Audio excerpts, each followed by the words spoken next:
go in. This is, as I said, the quarterfinals of the weekly tournament. Number 21, our number 1 seed, Dave Goblino, going against a bit of the underdog, if you will, our number 8 seed, Mr. Rishi. And whoa, Carve coming through, guys. Hype in the chat. Welcome in. We're just getting started on top 8. Carve in the tournament when, guys? Carve in the tourney next time? You know, I asked him on his stream, I was like, when are you going to play in one of these, man? It's so much fun watching him stream and commentate. So, yeah, shout out to Carth. But yeah, we are getting into picks and bans. And right out of the gate, Rishi banning that Mascione on Dave's side. And it's currently Dave's pick. Alright, so we are getting spammed up, guys. They're telling us to add Gary Cute. What the heck is Gary Cute? Is it on Faker? Is it on Franker Face? And guys, we usually don't even see chat during the top 8 cut, but you guys are insane, guys. Gary Cute during the break. But let's go ahead and focus up. So Mr. Rishi starting off with the Voldaren and the Sernif. How does Dave want to answer? It's going to be really hard finding an answer too for that Sernif right out of the gate, because Sernif can put down so much pressure with that settling buff. And then when you look at everything that's the main threats right now of this patch, they're all physical attackers. Yeah, very true. And you know, Sernif doesn't have any effective damage currently in the opening turn, but still, you know, strong physical pressure is still strong. Damage is damage, and both of these tamers don't have too much, except I think Dave Goblino has a bit of the upper hand. I feel like a solid Feather Gatling, Crystal Plume Gatling onto Mr. Rishi's Voldaren. That's going to be well over 50% damage for sure on Mr. Rishi's Tem there. Yeah, and Mr. Rishi is running some very interesting tech. So everybody should be aware of the items that all of these players are running. There is an item called Doppelganger Brooch this game, which if you have 2 Tems of the same evolutionary line dealing damage against each other, the one holding Doppelganger Brooch will deal 50% more damage. And I see a lot of people taking that on their Volarens and a lot of people taking that on their Gaialyses, because you're going to see Gaialys and Volaren on almost every team, or at least every other team. Yeah, really good call, Presby. We'll take a look at the items if they did bring that to the table. But yeah, it's huge. 50% damage on the same evolutionary line. Voldaren, 100% pick rate in these recent tournaments. Gaialy's being a popular Temtem.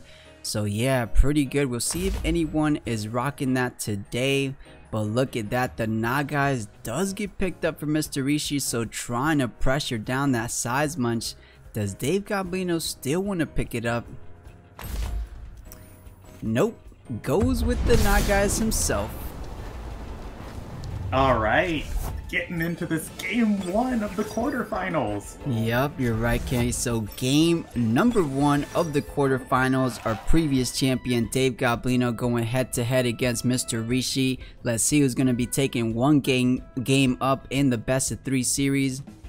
As I said, keeping things rather standard, I feel like doubling into Mr. Rishi's Voldaren might be the best line to play for Dave. Thinking for Mr. Rishi here, Yeah, getting that Voldaren out of there, but on Mr. Rishi's side, the Sernif is pressured by the enemy Voldaren if it is running Noxious Bomb or is a physical attack. Oh, very popular. This might be huge, Presby. If he did double up onto Kinu, this Kinu might be dead. Let's see if he was thinking just that. So Feather Gatling was on the Kinu.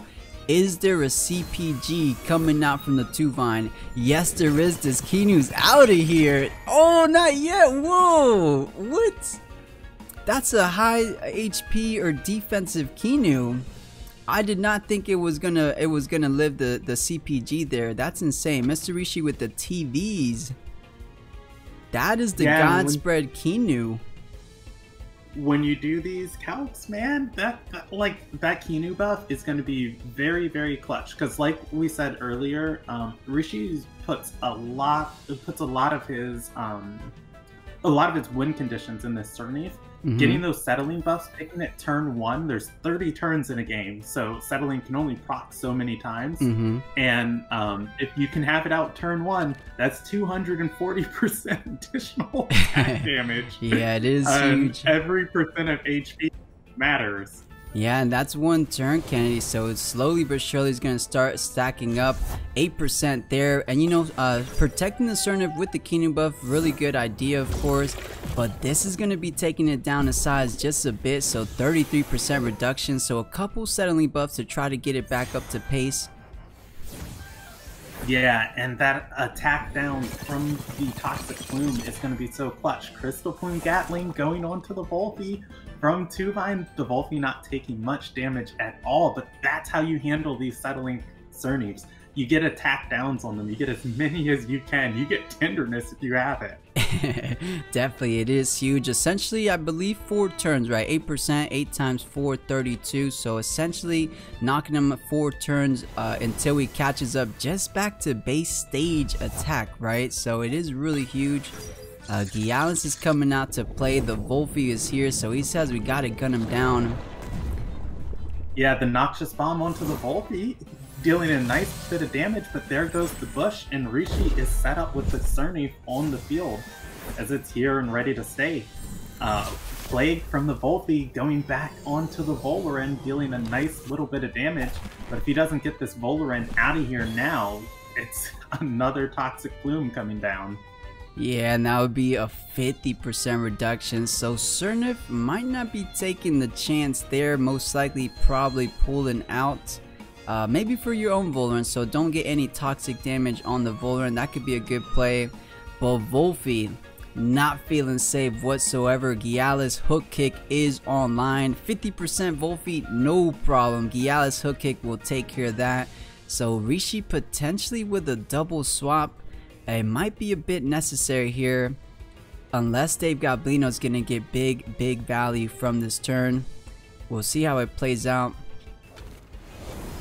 Yeah, Volphy actually swapping out here, and Kinu swapping back in, giving another protector buff onto the Surnif.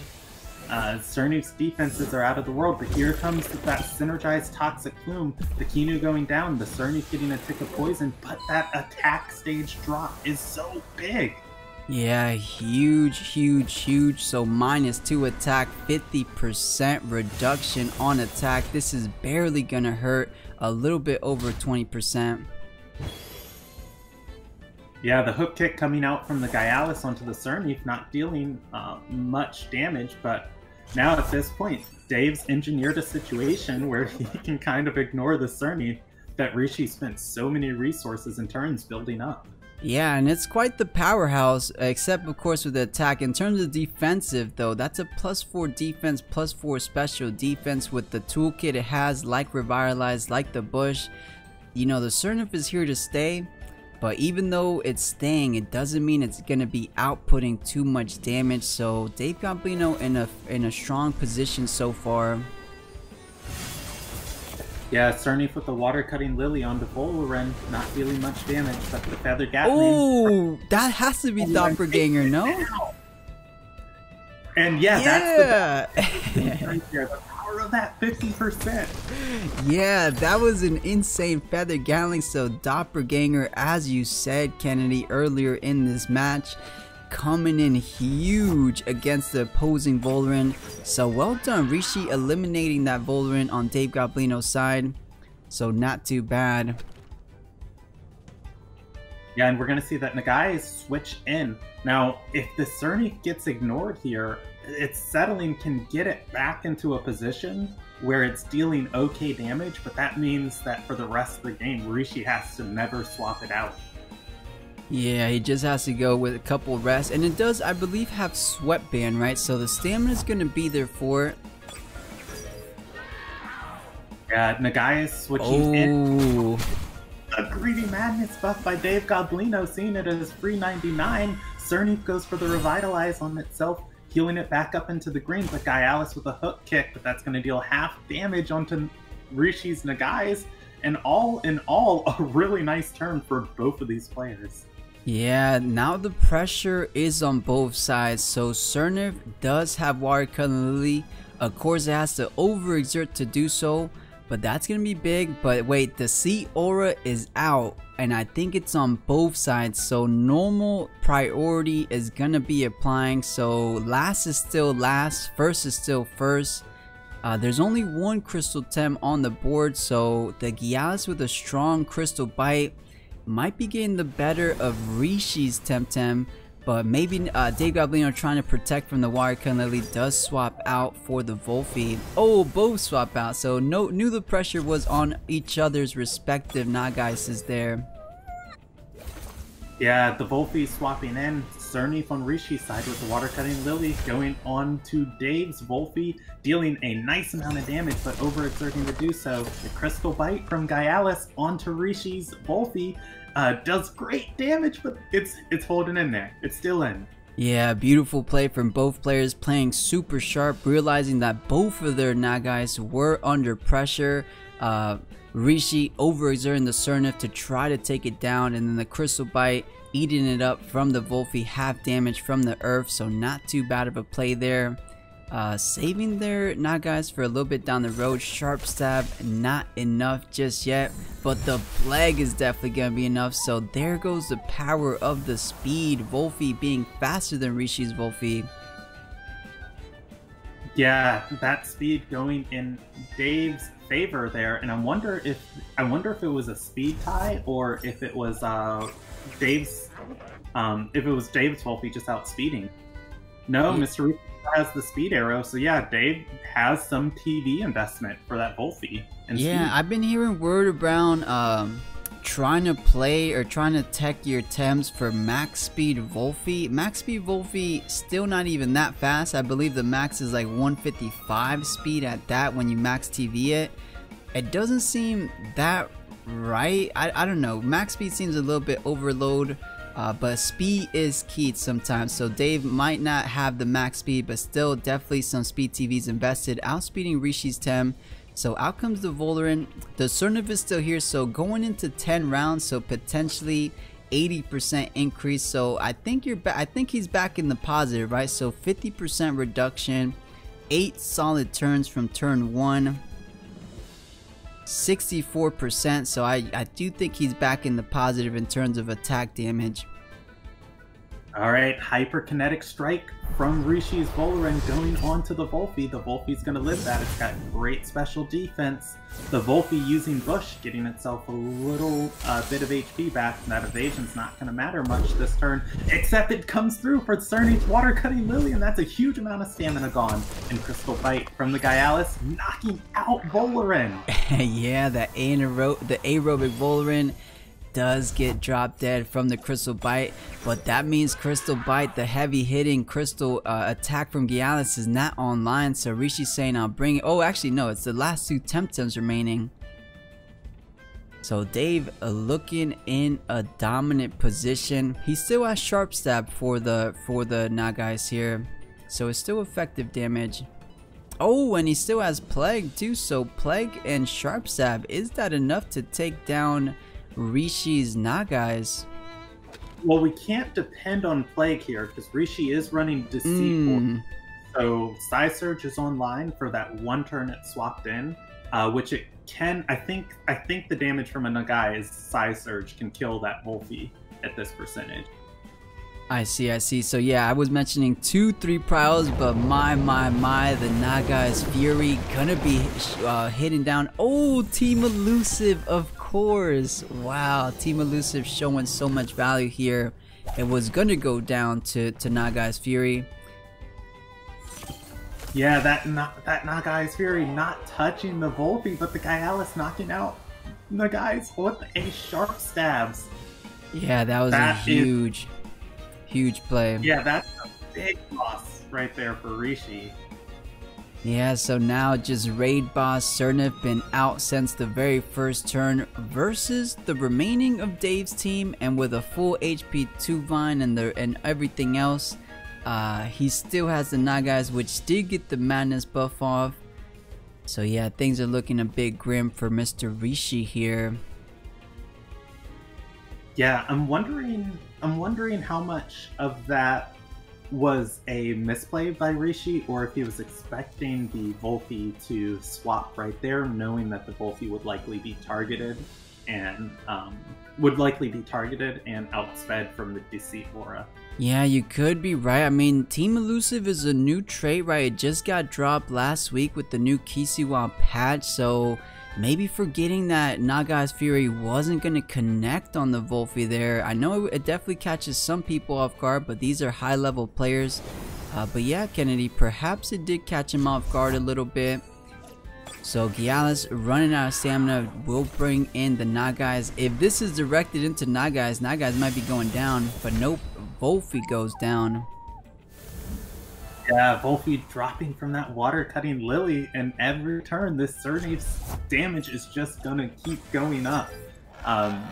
This turn I think we might see a Revitalize or a Bush come in here from the Cernif. Probably a Bush is gonna be its best bet as it stares down these two attackers. I mean, if Dave's really running Greed 99, he could Madness buff for free here, or he could just double in. Oh, but the one... Lullaby. Yeah, that one prior move, Lullaby, it's so good on Nagais. They're gonna be putting it to sleep, so no Water Current Lily, no Revitalize, no Bush, no anything for the Cernif. So maybe, Kenny, you think another Madness buff? I want to see it now. Yeah, he's got the room for another Madness buff. This Cernif is incredibly tanky, so he's gotta chomp through it. And Kenny, you're exactly right, the double Madness buff, so that's a +4/+4. He has to be careful. I mean, he knows Watercun Lily's gonna be going last because it is 3 prio in the presence of Deceit Aura. So Side Surge, this is gonna be a heavy hitting Side Surge. If the Cernif was not +4 special defense, it would be drop dead so fast. But the +4 special defense will keep it at bay for just for a little bit.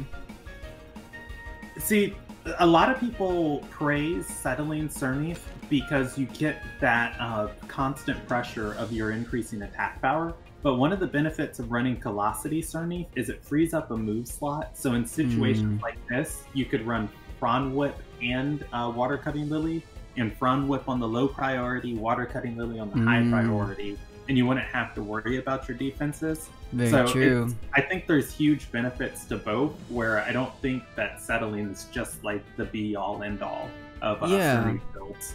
Yeah, I've always agreed with that, Kennedy. I always thought Colossi and Sentinely, they're pretty much like the Rybers, right? Both traits get value. It depends on how you use them. So yeah, I think Colossi very good. Settling also very good. Depends on what you need on your team.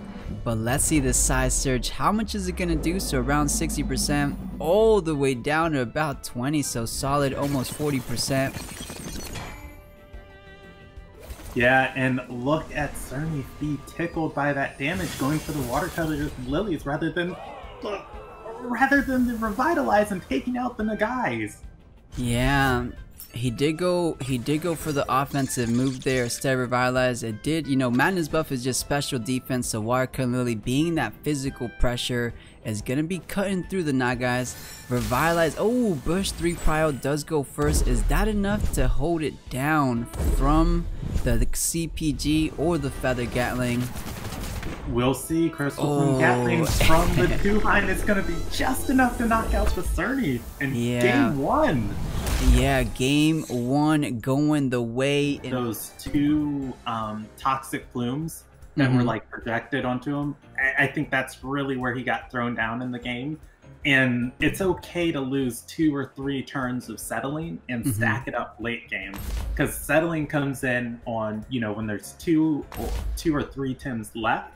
Starting out the game with settling, that's as greedy as going for 2 Madness buffs. Yeah, 100% agree with you, Kenny. So I think remember when we were mentioning, I think we get a double swap here. He didn't end up swapping the Cernif, so exactly that, the Toxic Plume catching him, minus attack from that Crystal Synergy. So maybe Rishi getting a bit greedy on the Cernif, but it looks like he doesn't even have to worry about it for game number 2. Dave Goblino didn't like what he saw with the Cernif, so insta bans it for game number 2.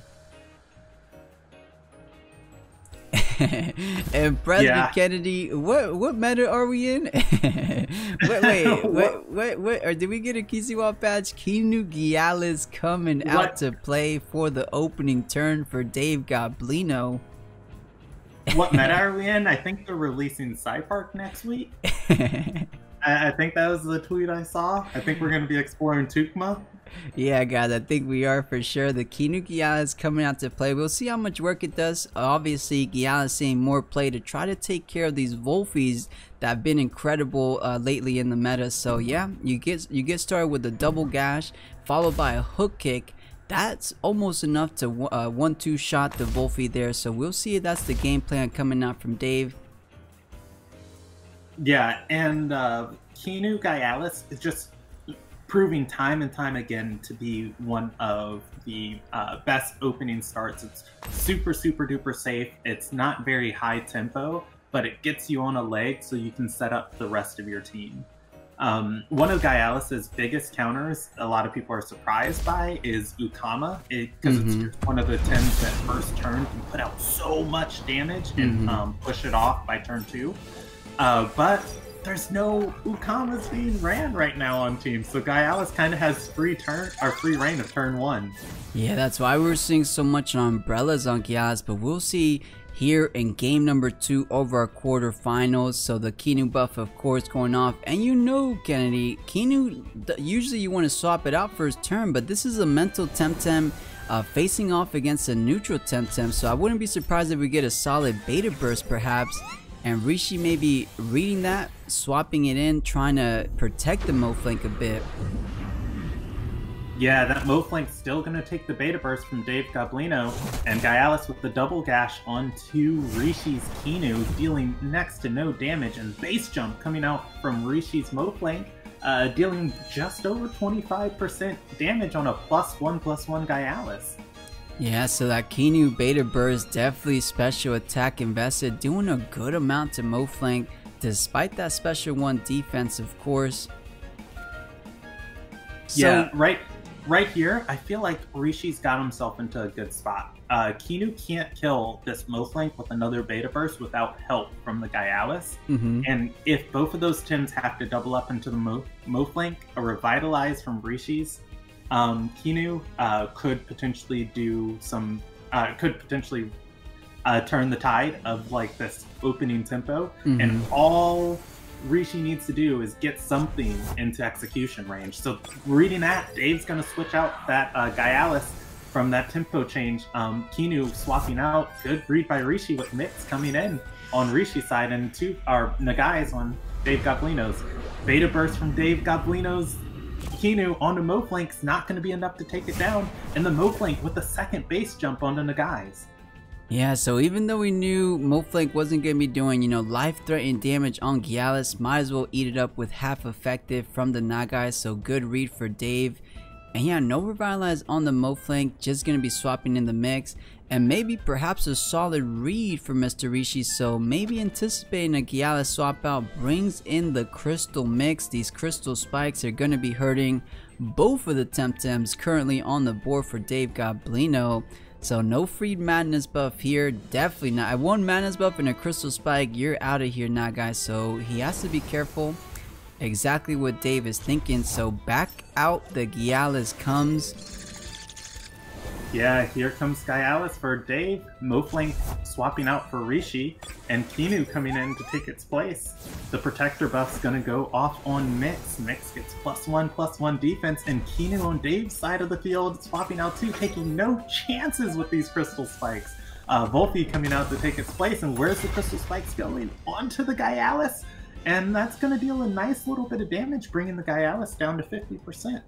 Yeah, right, perfectly at that 50%. So yeah, Dave playing both sides, not trying to eat up a crystal spike in either side. But now now is dangerous. A Plague 3 prio from Volfi. You keep the mix in, and oh man, a crystal bite might do the remainder. Let's see if it's gonna go down. Mix thought he could swap? No. All right, yeah, that crystal bite landed on Kinu, and the crystal spikes are going to go onto Volfi from the Mix. Mix gets a stonewall from the Kinu, who runs stonewall on Kinu.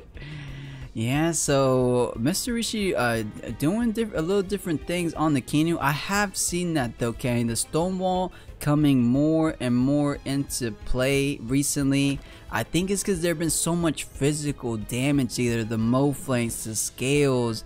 That stonewall, it's a +2 defense, so it's huge value. We see the Mix here is at +3, so crystal bite not going to be one-shotting it anymore. So really good play for Mr. Rishi. And I think he's doing a really good job utilizing his Kinu here. So 2 Kinu buffs as well as a stonewall. Really good job for Mr. Rishi with this Kinu. Yeah, and one of the things too, with that stonewall going on to Mix, a lot of players playing at this level haven't memorized that, like, oh, this, you know, this move will deal this much damage to Mix. I need 2 of these, and I need to play around Puppet Master not to drop it into Puppet Master range. And all of those just like muscle memory things you have in your mind of playing against Mixes get thrown out of the window when you put Kinu buffs on it and you put stonewall buffs on it. Yeah, very so now well. It's going to be real difficult. Yeah, very well said. Exactly. It throws you off your game. You used to know Crystal Bite always one shot, but with +3 defense is a different story. We see here Sharp Stab barely taking it down, just exactly 50%, but does Vortex, does it do the job? Oh my goodness. 4%. It's in Puppet Master range and an unnoticed buff onto the Mo flank that just swapped in. Like, Rishi's Tems look like they're on their last legs here, but they actually have a pretty nice commanding lead over this game. Mix has very high priority moves, and even if the Nagai swaps in, turn order is set at the start of a round. So the damage can go onto this guy Alice and executes up too. So Rishi could potentially shut down one of Dave's slots, and if he kills the guy Alice before it does anything, the Mix can't be touched this turn. Yeah, the biggest question here, does Dave Goblino run the AoE attack on the Volfi, trying to get past Puppet Master? Does he have it? Okay, trying to gun down the Volfi, half damage from Crystal Spike, and he does! PresB! Dave Goblino running Sandstorm! I bet, like, Karth is out there right now nodding. Like, I did a team review on Karth's channel, and he was just like, people need to run Sandstorm on Volfi, and here it goes. Yeah, I always thought the same. Only because Mix has been popping up everywhere. I think Sandstorm is indeed a must. You need that AoE, and we saw it here pay off so much dividends. Not only did you get the kill on Volfi, you got to swap out to Kinu, and you got the kill on Moflank, so double kill coming out of Dave Goblino's Volfi. Well done. 2 temtems down for Mr. Rishi, only working with a full HP Volfi, full HP Volrent, and a 26% Kinu, so looking pretty solid for Dave Goblino. Yeah, and I want to say, anybody jumping in right now, you're watching the quarterfinals of this tournament, Mr. Rishi versus Dave Goblino. Dave has a commanding lead over this game, but that is not to say that Mr. Rishi has not been playing like well all game long. Dave's just been taking a very measured approach to this whole game and just constantly finding himself like 3 or 4 inches ahead each turn, and that tempo has added up to where he's at now. Yeah, very well said. Exactly. Little by little, stretching the distance between these guys so far, but Rishi's still playing a really sharp game. Maybe could have swapped out the Moflank to not get hurt there, but Moflank wasn't going to be doing a whole lot later in the game anyway, so save the damage on your back line. And this is what he has now. Sir Volfi and the Volrent, that is what he has to work with. Volrent, depending, I can't remember if this was an anaerobic or aerobic Volrent for Mr. Rishi, but they should always still run the Noxious Bomb. So Kinu not looking too safe, but Dave, it might be a bit risky because you could just swap into something like a 2-Vine, eat that toxic pressure. But we'll see. Yeah, I mean, here comes the play from the Volfi onto the Volaren, and gonna just deal just under 20% damage to it. The Volphy overexerting to do so. Hypnosis from the Kinu going onto Rishi's Volphy slot, and that outspeed is going to put the Volphy to sleep for this turn. And Volarin with the Feather Gatling is going to be enough to take out Dave Goblino's Volphy, and that is the first Tim knocked out on Dave Goblino's side. Yeah, not too bad. Makes me wonder, what move did Mr. Rishi press on his own Volphy? Because Plague is 3 prio, Hypnosis is normal prio. So I wonder what move he ended up clicking on the Volphy there. We'll see. It's very interesting to think. Dust Vortex, I guess maybe if he was trying to read a swap, was normal prio. But the Volphy for Rishi swapping out, Kinu coming in, the Protector buff going off on this Volarin, and Turbo Choreography on Dave's side of the field with the Synergy going to give each of them +2 speed, and Noxious Bomb coming out from Mr. Rishi's Volarin onto the Kinu, and that's huge damage. The Kinu Snare catches that item off of the Volarin, and the Crystal Plume Gatling onto the Volarin, and it lives at 38%. Yeah, so definitely different Kinus Dave and Rishi brought to the tournament. That Noxious Bomb did huge damage. Definitely different in terms of HP and defense comparative to each other. But yeah, Kinu getting a solid... Oh wait, no, who did you get the Kinu? I got the Kinu buff on the Volphy there, but still +2 speed on Kinu, +2 speed on Tuvine. We saw the Kinu already outspeeding some of Mr. Rishi's Tems. Now it's even faster, so guaranteed to outspeed these Tems. Yeah, it's worth stating though that Rishi is running an aerobic Volarin. Most of the time you max out speed on aerobic Volarin for those super hard-hitting hyperkinetics. So nothing is, well, I mean the Tuvine's safe, but that Kinu isn't entirely guaranteed this turn. It's hyperkinetics online. And here comes the hyperkinetic strike for Mr. Rishi's Volarin, and that's going to go into the Kinu slot, and the Kinu is out of here. Yep, out of here, but Tuvine does mean he gets a CPG into that slot, so it will be dropping down the Volarin. So down it goes. So just the Volphy, the Kinu, last 2 Temtems. Is the dream alive for Mr. Rishi? He needs to win this game to make it to game 3, or else Dave Goblino on a tear, non-stop victories for him. Potentially looking pretty solid to move ahead into our semifinals, but still, that's still a full HP Volphy. Dave Goblino doesn't have anything except the Gyalis that does effective damage onto it, but he still looks in the lead for sure. People in chat earlier were asking, why would you not run Sandstorm on Volphy when you have the option to run Bush? And the Crystal Plume Gatling is going to go on to the Kinu, and the Kinu is out of here, outspeeding it from that +2 speed. The hook kick, dropping the Volphy down to 42%. It cannot take another one of those. Yeah, And there goes the concede. Yeah, Mr. Rishi's really cool data analysis of the tournaments that have been happening in the Temtem community. Yeah, people were sharing them in the Temporium Discord the other day, so definitely if he's out there watching, can't wait to see the numbers. For sure, and he's only able to get the data with the help. We actually give him the Temtems, right? Because he can't get the data without seeing the team. So yeah, shout out to IO Prox, dude, you're so amazing. But yeah, we're not, he does all the data. We just give him the stuff so he can put it together. But huge love to you, dude, putting it on for the competitor community. So let's get to the game. This is indeed the semifinals. Bennett versus Kaze. Again, Kaze not working with any new Kisiwa Tems, Bennett only working with Volphy and Acronox from the new patch. We'll see how these players want to maneuver these Temtems. It's game number 1 of the best of 3 series. Bennett starting off strong, solid Tuvine.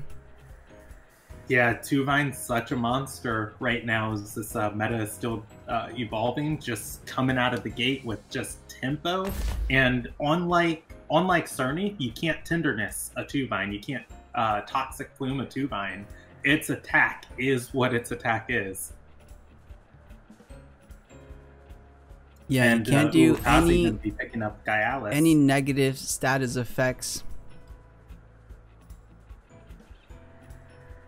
Yeah, determine is such a great trait because the stickiness of lowering someone's stats in this game, and the fact that when they swap out they keep those stat changes, makes Tuvine just get that much more mileage of, like, they've nerfed Tuvine's physical attack down, but the reason it's such a great attacker is because every defensive stage you put on it, well, you can't put any attack ups on it, but its stats just can't be lowered. Its speed can't be lowered. Whatever you build it up to, it stays built. Yeah, definitely. And I'm hearing some jokes in the chat. Kaze can't afford any Kisiwa Temtems after buying the Discord hat, so makes sense working with what he has. So going Bennett starting off with the Yukama and Tuvine, and Kaze going a little bit different here. So Saku and Gialis, very interesting openers. Not too much direct pressure. I mean, a water cannon always hits pretty hard. A CPG always hits pretty hard. So I guess maybe focus down Gialis here. Yeah, I'm going to be interested to see what Uwukaze is going to do with the Saku. I mean, we do know he is running Toxic Spores on it. So Toxic Spores early on the Tuvine is a huge boon, because that's going to be like, let me do math real quick. 32% of its HP out of the window, or 36%. Yeah, the three 37.5. Oh, but Bennett doing a fantastic job eliminating all the toxic. So as you said earlier in the previous game, Kennedy, Saku does have access to your soul, but it needs the toxic synergy to really do anything. So no toxic synergy coming out for game number 1, and just no toxic pressure at all. So you come in feeling relatively safe. But this is it, Bennett versus Kaze, game number 1 of the semifinals. Starting things off a little bit different what we're used to seeing. So Tuvine Yukama versus the Gialis Saku. Who's going to be pulling a bit ahead in the opening turns? Let's see if we could think about a little bit of a standard play. Yeah, looking at this opening play, Gialis running resistant. It's going to take a bit of damage from this Ukamo with a water cannon. Isn't particularly threatened out. I think, we're going to see it swapped out for Uwukaze as the Whiplump comes in to take its place on Uwukaze's side of the field. And here comes the water cannon from Ukama onto that slot, but the Whiplump tanking it really well. And the Crystal Plume out from the Tuvine onto the Saku, but the Saku opting for Lifeful Sap right out of the gate, and that only dealt, let's see, 36%, 36% of the Saku's life. Yeah, very interesting. Choosing to split the attacks there. Maybe thinking Mix was coming out, didn't want to put it into Puppet Master range perhaps. But if the Mix came out, if Water Cannon didn't drop it under 40, that would be a dead Mix. So I don't know, I thought the double into Gialis was fine. Just because Saku, just like we saw, has those Lifeful Saps, so you can chip it down. But with those Lifeful Saps, it's a little bit annoying. So I feel like most people kind of leave Saku for the end. But let's see what these guys. So Tsunami does come out. That's solid damage onto Tuvine. Yeah, and then Tuvine responding with the Crystal Plume Gatling on the Whiplump, and Saku with the Toxic Spores onto Tuvine. Going to be ticking down that Tuvine ever so slowly. And there was a turbo choreography from the Ukama onto the Tuvine synergized, so that Tuvine's not going to be pressured out from any type of freeze from this Whiplump this turn. It's got one more turn to throw out. And it's pretty rare to see. It was everywhere in last minute, but now it's a little bit of a rare thing to see someone go with the turbo, but Bennett making it work. So +2 speed on Yukama, +2 speed on the Tuvine, not too bad. Still not a lot of pressure, but see, hindsight always 20/20. But if the CPG went on to Whiplump that last turn, Whiplump would not be standing here, so it wasn't too much. So not a misplay, but perhaps a little bit of a missed opportunity, perhaps. But of course, hindsight 20/20. He didn't know. Yeah, Bennett's gonna have to get his mileage out of this Tuvine. He can swap it here, and it's going to drop incredibly low from the poison, or he can try and take out the Whiplump. Uwukaze, though, on Bennett's side, going with the Aquatic Whirlwind onto the Whiplump slot. Tuvine with the Crystal Plume Gatling responding in tow right onto the Whiplump slot, and the Whiplump's going to die before it's able to do anything. And Bark Shield from the Saku is going to buff up its defense. And this is what I was saying. He's going to get mileage killing that Whiplump, but what he needs to kill to win this game is that Saku before it gets incredibly beefy. Yeah, I think the game plan is ignore Saku, kill everything else. It doesn't seem like a bad game plan, but Bennett's Tuvine, beautiful TV train, 3 CPGs in a row without overexerting. The perfect 61, you get the stamina regen, but 62 stamina on your Tuvine is how you get 3 CPGs back to back without overexerting. So really good TV train on that Tuvine. Now Mix is out, so knowing Tuvine has to overexert to try to do anything here, it's not a bad time for Mix to come out here, so not too bad from Kaze. I don't see this Mix staying around for Uwukaze, because it's definitely worth overexerting your Tuvine to kill this Mix, because the Tuvine's going to be like so low and so hard to do anything with for the rest of this game, unless you're able to get some sneaky Kinu revitalizes off on it. Uwukaze Water Cannon onto the Mix, followed by overexerting Crystal Plume Gatling with speed control, is a really scary prospect. Yeah, I mean, if you come at Tsunami too, that 1-2 punch, it does drop down the Mix there. So yeah, Kaze could be looking at a swap, but anything in the back line is going to take heavy damage. You know, I'm thinking a Crystal Spike Tornado, but no, a +2 Tuvine surely outspeeds at least a Saku for sure. Because if there was no speed, Crystal Spike, Tornado, both 3 prior moves, the Tuvine wouldn't be here. But let's see, so Water Cannon, the Mix stayed in. If this is a CPG and it goes first, the Mix might be out of here, and yes it is. The Mix is just taking a vacation. It'll be Tornado coming in from the Saku onto the Uwukaze, dealing great damage with its Air Specialist ability, but the poison knocking out the Tuvine, but the Tuvine for 2 Tems is kind of worth it. Yeah, 100%. Beautifully done from Bennett there. That +2 speed showing off, because Tuvine usually a slower Tem, so with that +2 speed, it ended up going down, but you took basically 2 Tems along with you, so that's definitely some value from Bennett's side. Yeah, the problem is once that Saku got that Bark Shield off, that the Tuvine's usefulness just kind of faded as far as what it could do against Saku. So constantly targeting that second slot just gave Bennett a little bit of a tempo lead each turn, and the Tuvine got some good mileage while it was here. With this board state, though, we're going to have to see what Uwukaze or Bennett's able to do here, having to swap out the Uwukaze, swapping in the Kinu, realizing how much he's going to need this Wolfie, putting a Kinu buff onto it. The Wolfie with a Plague onto the Grandpa does 37% of its HP. That's so much damage. And the Grandpa's trapped. The Grandpa with the Windburst back into the Wolfie, but there's no Bully. It is using Hand Fan, and the Toxic Spores onto the Kinu slot.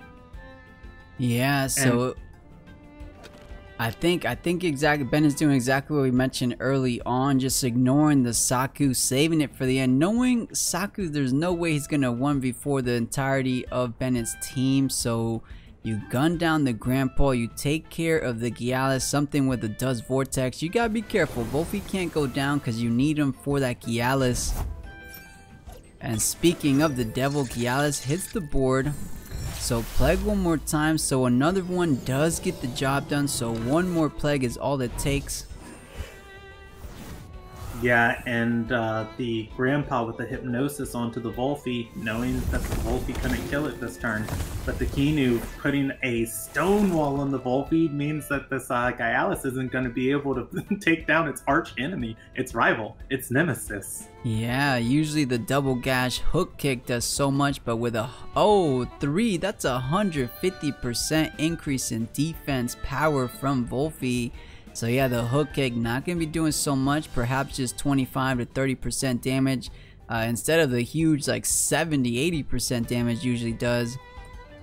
But yeah, it does sleep right now though, of course, so no killing the grandpa unless the beta burst has that kind of damage output. Some people are running special attack on Kinu these days, so maybe, I'm not used to it, so I don't know exactly how much output it does have. Yeah, the breakpoint for special attack for Kinu these days is 175 special attack, because that's enough for a beta burst to kill a no defense invested Skunch with the 4x damage. So, yeah, I've been seeing that for sure. I think with 500 HP, right? Yeah, truly nice.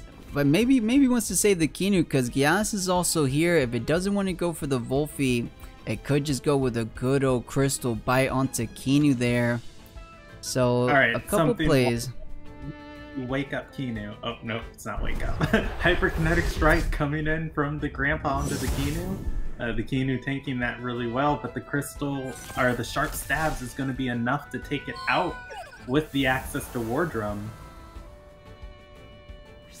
Yeah, so Kaze making it tough on Bennett here, still with a Saku, tanky Saku in the back line, so things are still looking relatively good for Bennett, but not all that great. Still somewhat even here. I mean, does Vortex online? We know the Plague does kill the grandpa, so could choose to just Plague.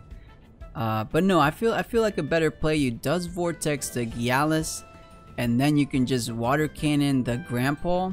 But Kaze, knowing that, could just swap grandpa into Saku, save grandpa for the Acronox since it is a toxic Temtem.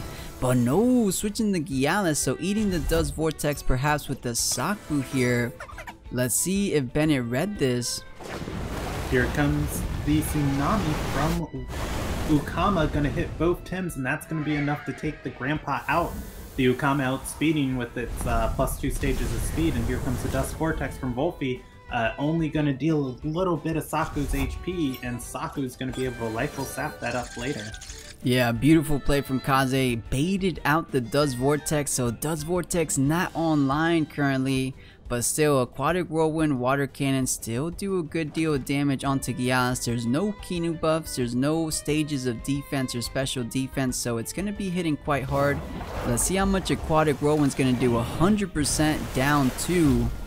okay, almost 50%, really good damage.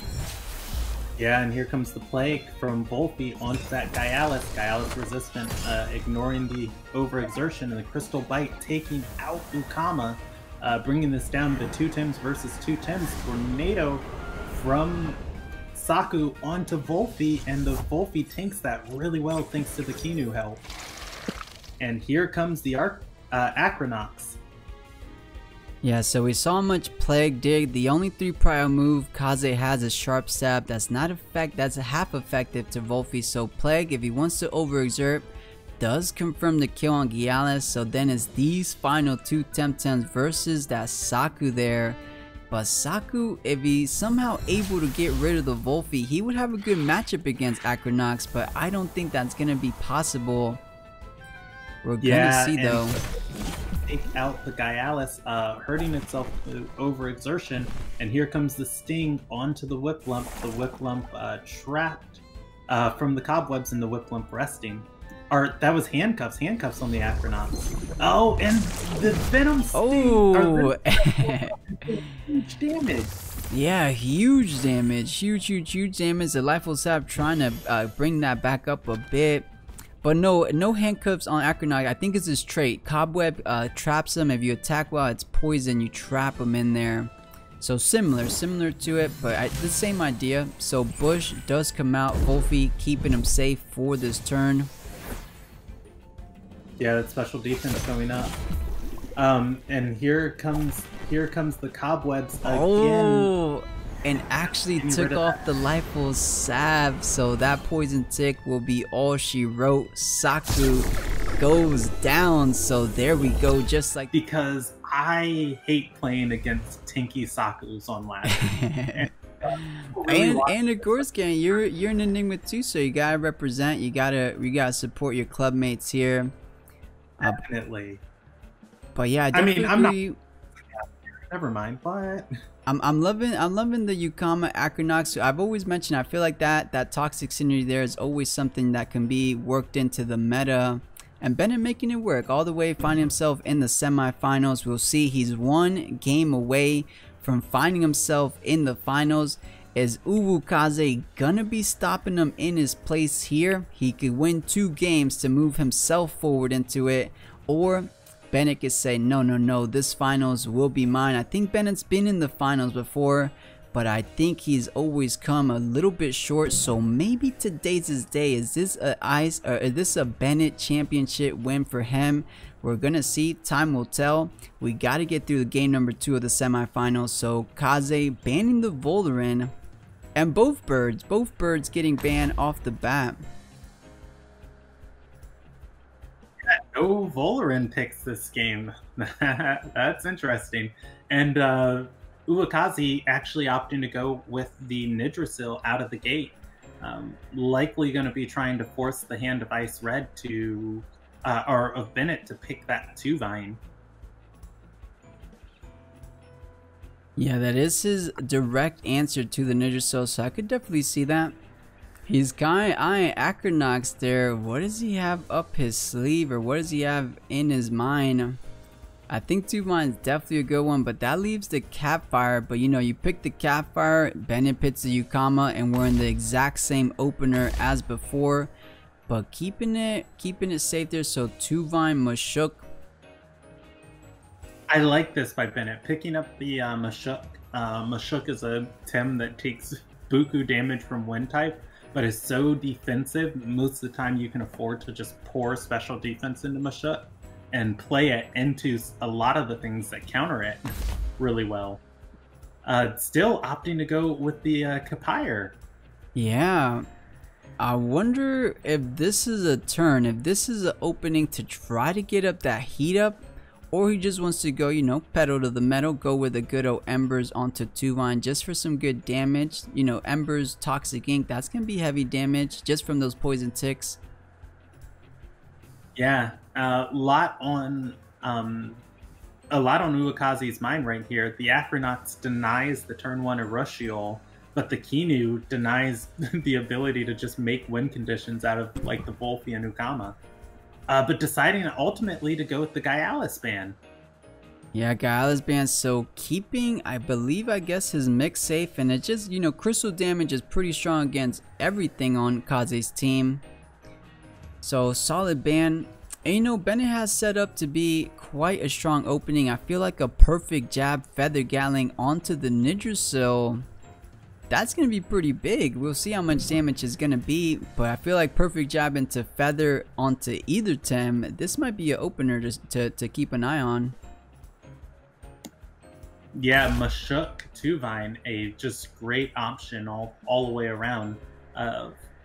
Bennett, though, picking up the Ukama, and uwukaze picking up the Grandpa, hovering the mix for their next Tem, but opting to go with the Gaialis. Volphy being picked up by Bennett, and finally Bennett hovering Acronox over Kinu. This is an interesting decision. It is. I mean, Kinu always gives so much value, especially uwukaze doesn't have a Kinu of his own. So if he's able to get enough Kinu buffs, that might be the game in itself. But maybe wants to get make things interesting with the Acronox here. I mean, it's a lot of, you know, he has the Gaialis for the Earth. He has the Grandpa for the win. So does play it safe. He wants to for sure give it his best shot. So Kinu does get picked up. Now, see, I'm wondering how much of that Kinu pick was Bennett trying to make uwukaze pick the mix, because uwukaze's team's a little better against the mix than it is the Whiplump, or a lot better against the mix than the Whiplump. And uwukaze has so many things on their team already to threaten this Kinu. Yeah, you're definitely right. There's virtually going to be no Kinu stays for 2 turns. Yeah, so Kaze does wrap it up with the Whiplump, but this is it. Game number 2 of our semifinals. Is Bennett closing the series out in a 2-0 fashion, or does Kaze say not so fast? Mr. Bennett gonna make things a bit interesting. Perhaps go to that game 3. We're gonna be finding out here in this game. I'm curious though, Kennedy, are we gonna get a heat up? Is it a bit greedy? I feel like he doesn't have too much pressure on the Catfire, so if there's any opening... Oh, okay, so just wants to go with the pressure there, so Embers onto the 2-Vine. Yeah, and here it goes, perfect jab onto the Nidrasil, followed by a Feather Gatling. The Nidrasil's dropped to 43% in turn 1. The Nidrasil with the Spores back onto 2-Vine. That burn outspeeding 2-Vine saved that Nidrasil's life. 43%, like it being dropped to 43% is after a 30% damage reduction on the 2-Vine. Oh, you're right. From the Embers, of course, and Nidrasil has coat too, so mitigating even more of that Feather Gatling damage. That's why it didn't look so heavy.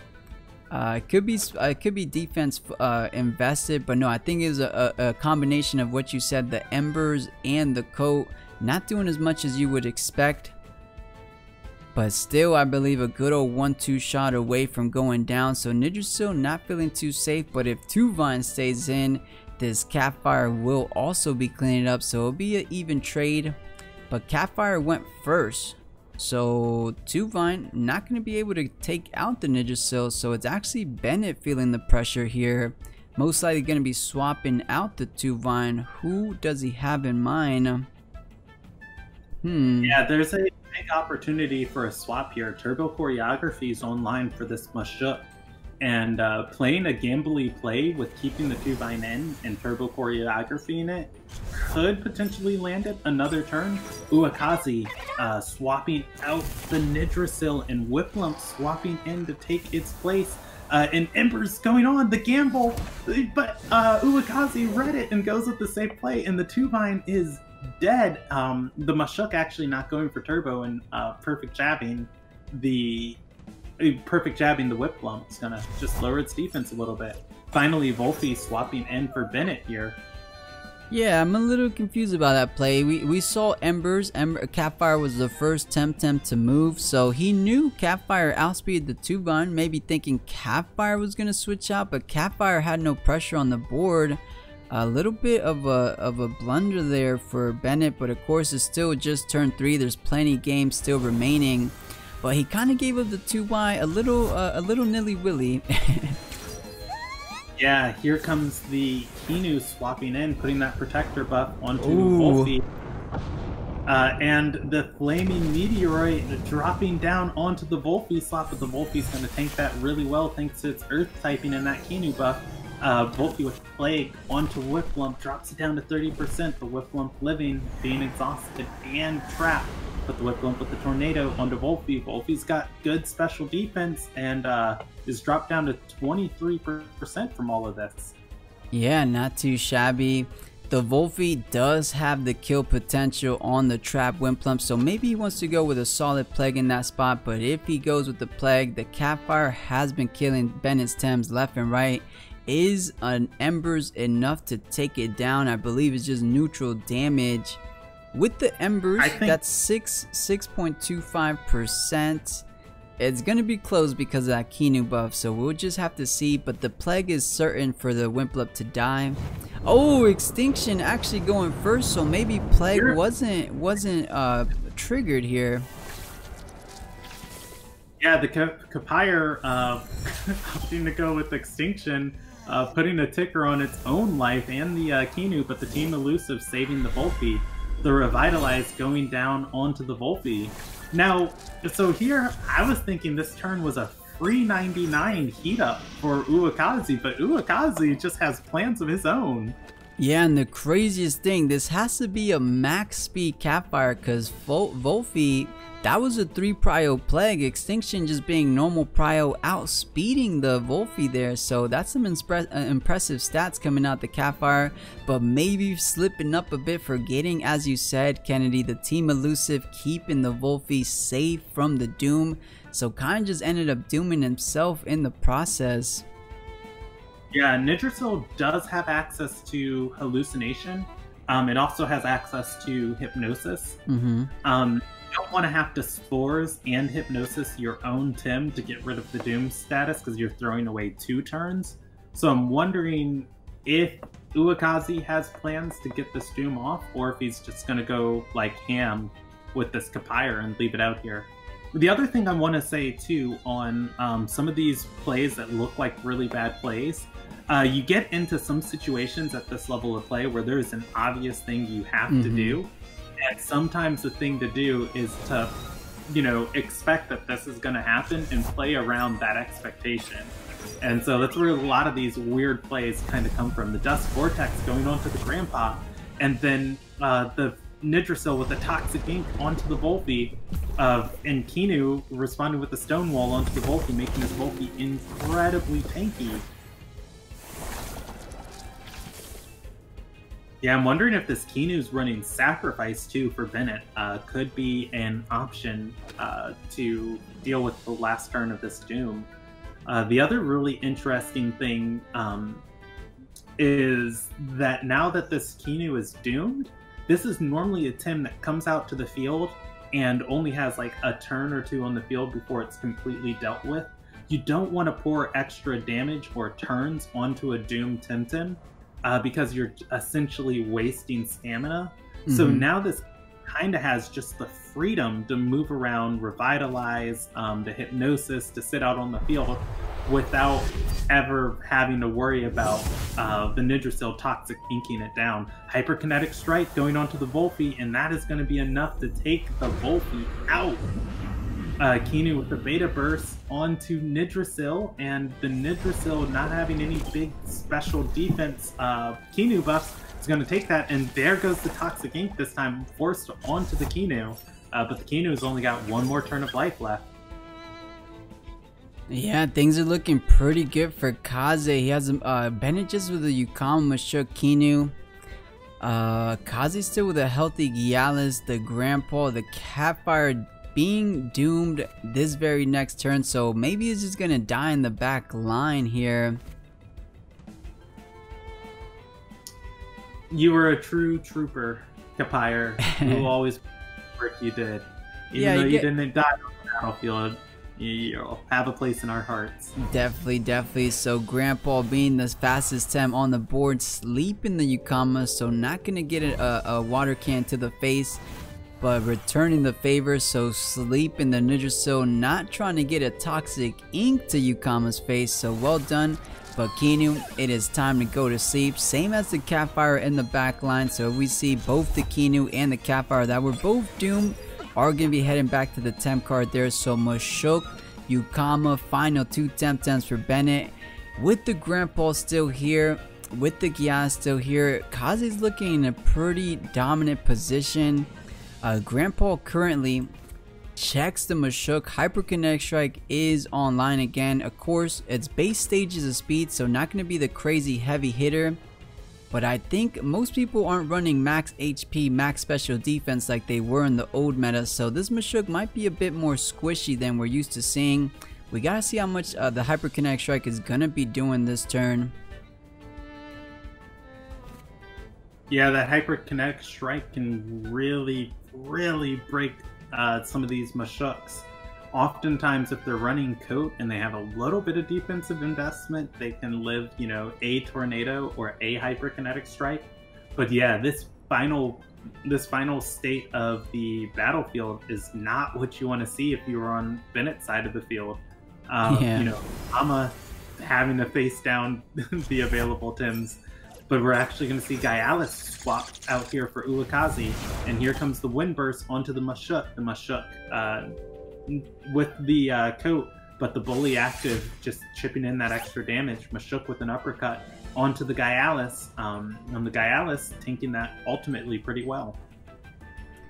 Yeah, interesting play, interesting decisions here. So Ukama does have Aquatic Whirlwind. That is a 3-power move available to him, but so does Grandpa. How much is it gonna do?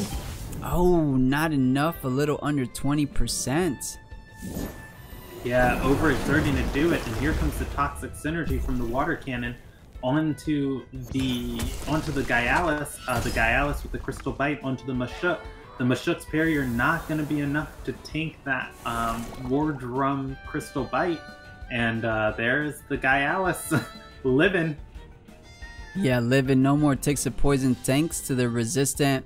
But with the Nidrasil still in the back line, I believe Ukama did use Tsunami. We saw Aquatic Whirlwind, Turbo, and Water Cannon, so there is no Blizzard on this Ukama. So I believe just the Nidrasil alone eats 1/4 damage from every water move. And of course that fat Toxic Ink is going to be doing heavy damage. Just 2 of those is all the Ukama can take, including the Poison Tick. So even though Nidrasil's hanging out at about 27% health, the Ukama without the Blizzard won't be doing too much. There goes the Wind Burst from the Grandpa. The Water Cannon back onto the Grandpa, and Toxic Ink from Nidrasil. And like you said, it is juicy. Yeah, now with a Hyperkinetic from the Grandpa, that is going to be wrapping up. So uwukaze saying no, no, no, Bennett, not on my watch. We're going to game 3. So in as the players are selecting their teams and getting into picks and bans, we've got Bennett on gold side and uwukaze on blue side for this final match. First ban going to uwukaze. Yeah, decides to go with the Vulnerant one more time. Does Bennett reciprocate the favor? He's eyeing it down, and does decide to pull the trigger on it. So both Vulnerants not going to be played for this game number 3. Is this an Acronox opening? He was eyeing it, but I think Tuvine has been working so well for Bennett. Maybe the play again. Yeah, you got to keep your openings flexible, and Tuvine just has so many good matchups and good starts into just like the opening of the game. Yeah, and the only direct answers to it are those melee moves from Gyalis or the fire moves from Catfire. So if you're able to play around those, you're looking fairly good. But speaking of course, Kaze gonna be picking up that Gyalis. So Kaze looking like a Spore double gash for that opening turn on to Tuvine. Unless there's a better target, who does Bennett want to pair up this Tuvine with? I feel like the Mashuk is okay again. The P-Jab fed the Gatling. You don't have the Embers from the opening turns here.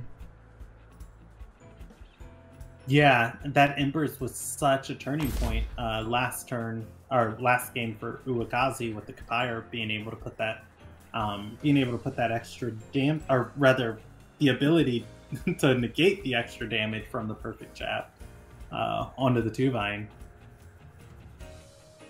Yeah, so Bennett choosing his second and final ban, eyeing the Saku here.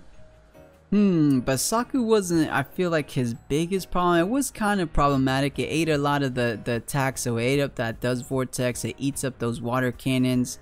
So maybe without that Temtem is looking a bit more rough for Kaze, so I can agree with the Saku ban. Yeah, I wouldn't mind a Saku ban or a Whiplump ban. Both of those have been like things that Bennett has needed to answer in order to just have like free reign over the game. So yeah, Kaze said you're bringing out Mashuk, you have the Arachnox in the back, I'm picking up the Grandpa. Bennett picking up the Wolfie here, so always a solid Temtem. Yeah, the Acronox being picked up for Bennett. And the final pick now for uwukaze, they picked up Whiplump, and they have the choice now between Mix or Kapire. Trying to decide which one, choosing to go with the Kapire, as there's no easy answer with the Ukama being panned out. Yeah, so it was banned out. So Catfire, as you said, no easy answer, but this is it, the last and final game of the semifinals. We keep saying it, only one of these players is moving forward to the finals, and I'm seeing word in the chat, Tiki actually taking down our previous champion Dave Goblino. So Tiki already locking his spot in the finals. Either he's going against Kaze here or going against Bennett. Let's go ahead and find out. So again, Bennett's probably looking again at a good old P-Jab Feather Gatling, and Kaze, as I think, just keeping things rather standard. I feel like what he did earlier, the Spores, add 3 ticks of poison, and then a solid melee double gash onto 2 Vine. I feel like it's about the most value you can squeeze out of these opening turns. We'll see if they're thinking something along those lines. I love these 2 openings because these are Tems that have been around for a while in the meta scene, but then we're seeing them played in new ways, like Nidrasil opening up the game. You know, Gyalis doesn't have heat up anymore. Mashuk pairing with 2 Vine instead of, you know, like the Pigapec win meta. So it's all really, really nice to see. The perfect jab going onto the Nidrasil after the double gash from the Gyalis hitting to the 2 Vine, and here comes Crystal Plume Gatling onto the Nidrasil, dealing a great amount of damage, likely looking for a swap there. The Nidrasil, though, with the Spores onto the 2 Vine is going to poison it. Yeah, so huge damage. Interesting to go with Crystal Plume, maybe just in case it's swapped out into anything. But you know, CPG is still huge damage, hardest hitting move from 2 Vine. So solid. 1 Feather Gatling going into Nidrasil will take it down. So Bennett pulling a bit ahead in that exchange, but at the same time, Gyalis is ready. He has the hook kick online. 2 Vine cannot survive one of those. So both of these tamers perhaps thinking about a swap out here. But as we said before, it's almost like who flinches. We saw it earlier, one of the players pulled out, the other player did not, and ended up pulling a bit ahead. It could be a similar situation here. Yeah, 2 Vine also normally running a Tornado, still has a little bit of option to play around that Gyalis' hook kick if it wants to go for a suicide play onto this Nidrasil. Normally you want your 2 Vine trading in a little bit better of ways of taking out a little bit more Tems than just 1. So I wouldn't be surprised to see a 2 Vine swap here, just preserving it with that little sliver of HP left later in the game. And it looks like Bennett's going to be doing that, and Gyalis coming in on Bennett's side of the field, taking that 2 Vine slot, and the Nidrasil blinking too, swapping out for uwukaze as the Kapire comes in to take that spot. Hook kick coming out from the Gyalis onto Bennett's Gyalis, and perfect jab from Bennett's Mushuk onto Kapire, gonna lower that thing's defense. Yeah, not too bad. So both realizing they were in the danger zone, so made the appropriate swaps. I thought Mushuk perhaps oh no, what am I talking about? Mushuk is on the board. So yeah, Gyalis the best swap out, as the other Temtems are effective against that hook kick. So yeah, Akrinox, Volfi both taking double damage. So yep, Gyalis was about the best one to eat up that damage. And now this is looking somewhat solid for Kaze here. He has the Fire Tem that's also effective on Gyalis. So perhaps a Sharp Stab. We know this is a speedy Catfire. Sharp Stab Embers. This Gyalis might not even get a turn to attack if it doesn't do a Sharp Stab himself. Yeah, speed tie going to uwukaze too if there are no speed investments on this Gyalis. A lot of the times though, you have this Mushuk TV trained so that it moves just faster than the Gyalis, so it can get that perfect jab off right before anything. We could be looking at a dead Kapire, depending on the speed investment of this Gyalis. You thinking another P-Jab plus a hook kick takes it all the way down? Yeah, that's going to be -2 stages of defense on it. Yeah, it is 50%. I could almost see it's a bit ambitious at 83, but close. I think very close. But that's if the Gyalis gets off on attack. So Catfire, we saw how fast it was So I'm thinking... this Capire is like glass cannon. It is attack and speed. So we're gonna see, so Gialis understanding that, or Bennett rather understanding that, is gonna swap to Acronox to see how it plays out. So yeah, the Embers does go on to what used to be the Gialis, but the double gash. The double gash dealing so much damage, but here comes the Synergizer Rushiol onto the Capire, and the Capire is going to be poison, going to be dropped real low from those 3 stacks, but it's going to have a few turns to play around them.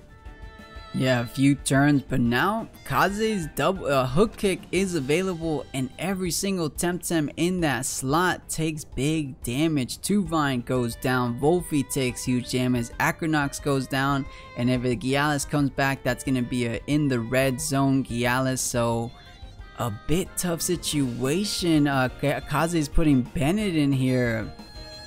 And the Gialis still at 100%, so 100% not going to be going down this turn. So hook kick is coming out.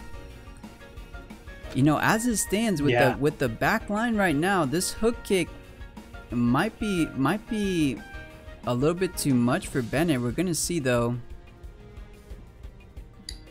Yeah, and Acronox being a little bit slower of a Tem has the option for poison spread, but that hook kick's probably going to just deny its ability to throw out a move this turn.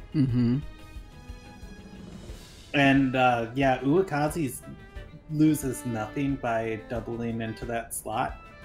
This Mushuk's going to need to throw out like or do a little bit more work.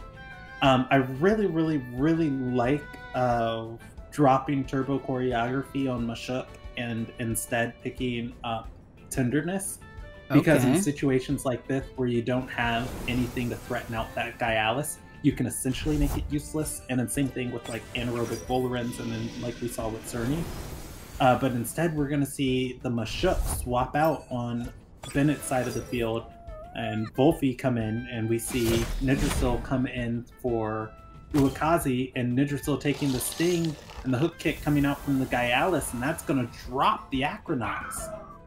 Yeah, Acronox does eat that hook kick. We knew it was coming. It was who was going to eat it.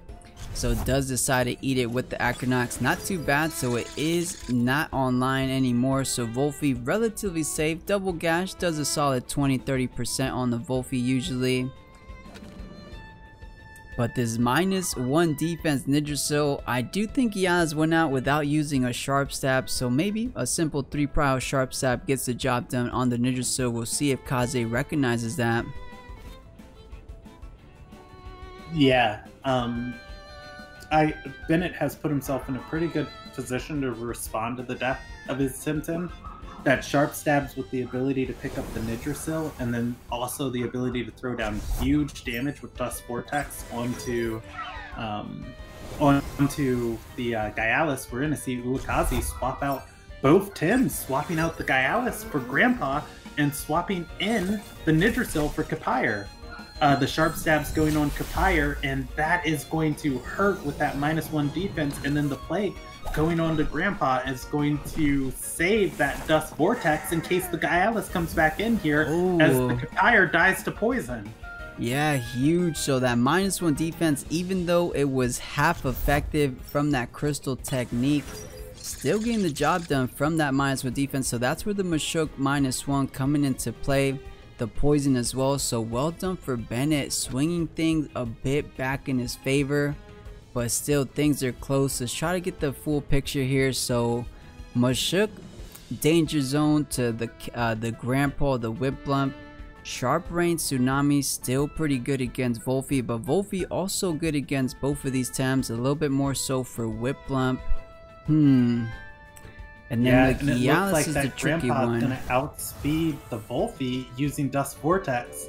The Gialis with the Crystal Bite onto Bennett's Gialis. It's going to live that. Bennett's Gialis responding in turn with the Crystal Bite onto uwukaze's Gialis, and that drops it down to 56% HP. And there was no... So uwukaze had the speed arrow at the start of this turn, the speed arrow is passed if the Tems ever tie in speed. They both use Crystal Bite, and uwukaze's went first and kept the speed arrow, so that means that uwukaze has investment in TVs, so that he's going to move first in the Sky Alice matchup here. Yeah, definitely. Sometimes it comes down to that, is who has a little bit more speed TV. So uwukaze does have that. We'll see if that plays in his favor. But Gialis, the only one uwukaze has to worry about, I feel like a strong hyperkinetic strike might be coming its way. Tuvine, we're there to eat it, perhaps. Tuvine coming out. And Volfi for Bennett swapping out, and Mushuk swapping right in. I'm sorry, I was talking over you, plus I got really hyped because here comes the hyperkinetic strike onto the Tuvine, and it's enough to take it out with the handband. So yeah, beautiful play, trying to eat the hyperkinetic, but knows that, you know, it might as well go down. It was just about 10 or 15 HP remaining, so not too bad. Get the hyperkinetic offline. And now, who do we bring in? I guess the Volfi, but the Gialis is on Kaze's board, so Volfi not feeling too safe, so goes with the Gialis instead. Yeah, that Volfi needs Kinu in order to handle some of these Gialis matchups. And just not having it available this game just completely changes the things Volfi can and can't play into. Yeah, definitely. And as you said earlier, PresBKennedy, uwukaze's Gialis faster than Bennett's Gialis, but no, not trying to take advantage of that. Brings back out the Whiplump. Or maybe this is the first time, maybe a good turbo play perhaps. We haven't seen it all game or all series. Yeah, here comes the Whiplump. The Whiplump taking that sharp stabs really well. Mushuk getting Hypnosis from the Grandpa.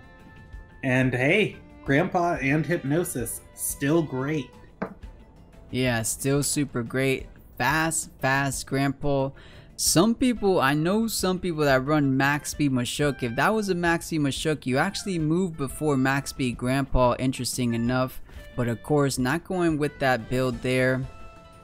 So Mushuk does drop down, so hyperkinetic strike back online. Tornado, obviously 3-power move is online, so Gialis should be dropping down here. And yes, it does. So maybe Grandpa goes onto Mushuk and wakes it up. Okay, solid rest. Yeah, these are those situations where even though you have the lead, you just want to take it easy with your Tems. You want to rest. You don't want to let Mushuk get any more perfect jabs off than it needs. Yeah, and this is looking like a tough position. Kaze is finding Bennett in, or putting Bennett in. The Volfi weak to Sharp Rain. Of course, Plague is going to be doing a lot, but something like a Sharp Rain hyperkinetic strike might be cleaning up, but goes with the Plague on the Grandpa. So the biggest threat to Mushuk is what Bennett's prioritizing here. Oh, the other one, the other Hypnosis onto the Volfi. Yeah, and here comes the Blizzard from the Whiplump onto the Mushuk. The Mushuk's coat going to be able to help it survive that, living at 49% HP. Be a turn before that's back online.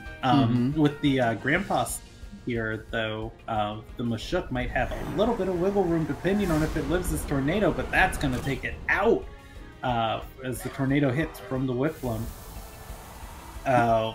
Grandpa resting, and the Volfi finally awake again. The Volfi now in a 1v3 situation.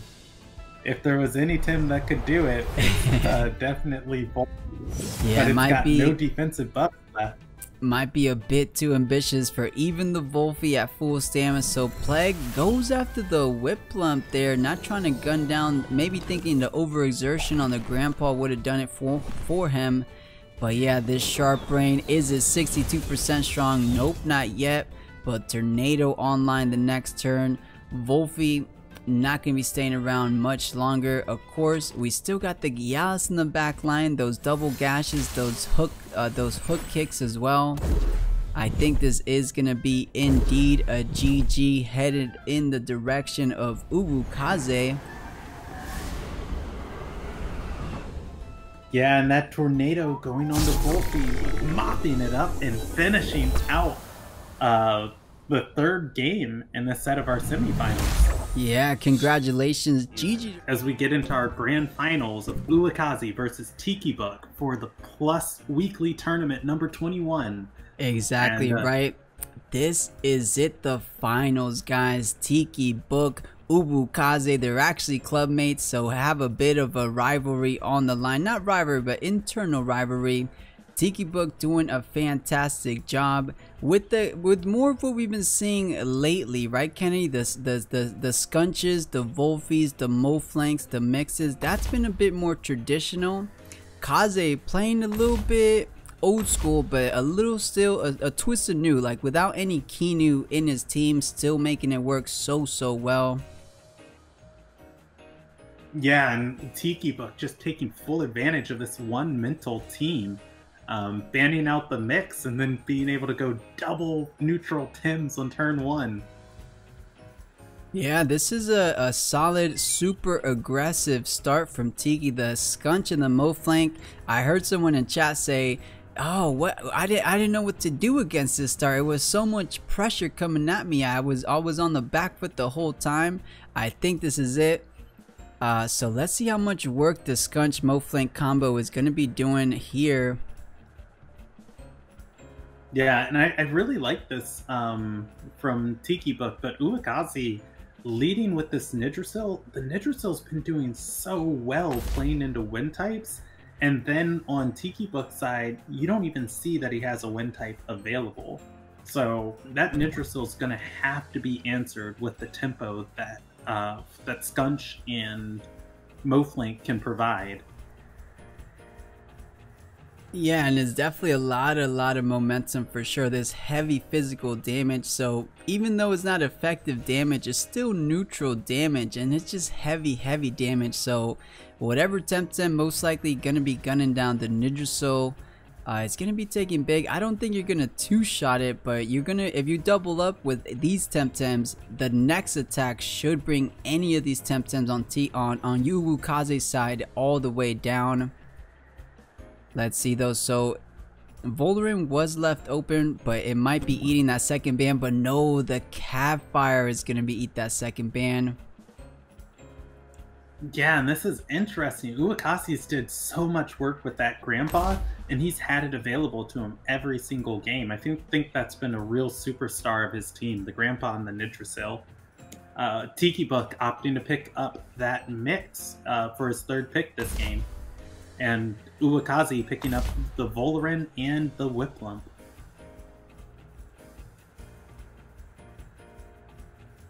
Hovering the Volpe. I like the Volpe pick here, even though there's 3 Nature Tims. It's Volpe's ability to just put out so much special pressure on literally anything, even if it's resistant against its damage, is pretty nice. But then, you know, when you add in the trap and the exhaustion, it's just that extra layer of great.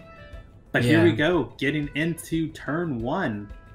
Yeah, turn number 1 of game number 1 of our finals for this weekly tournament number 21. As we've been saying, the scary double trouble bundle, Scunch and Moflank versus some tanky boys. So uwukaze, you know, offense versus defense. It's always finding himself in the Super Bowl. Who's going to be taking it home here?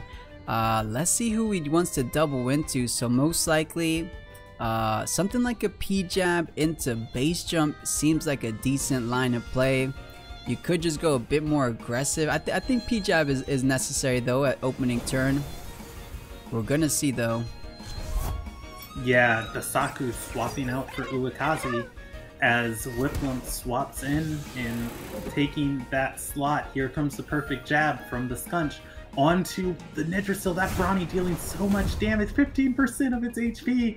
And here comes the base jump from the Moflank, and the Nidrasil's down to 37%. The Nidrasil with Toxic Ink on the Moflank, but the Moflank is so beefy that it's just going to eat that and tank it really well. Yeah, really well. And now Goring, a 3 prio neutral technique is online. This Yggdrasil is not safe whatsoever. What can Kaze switch into? Most likely the Saku. Saku looks like a fine entry into eating up that Goring strike.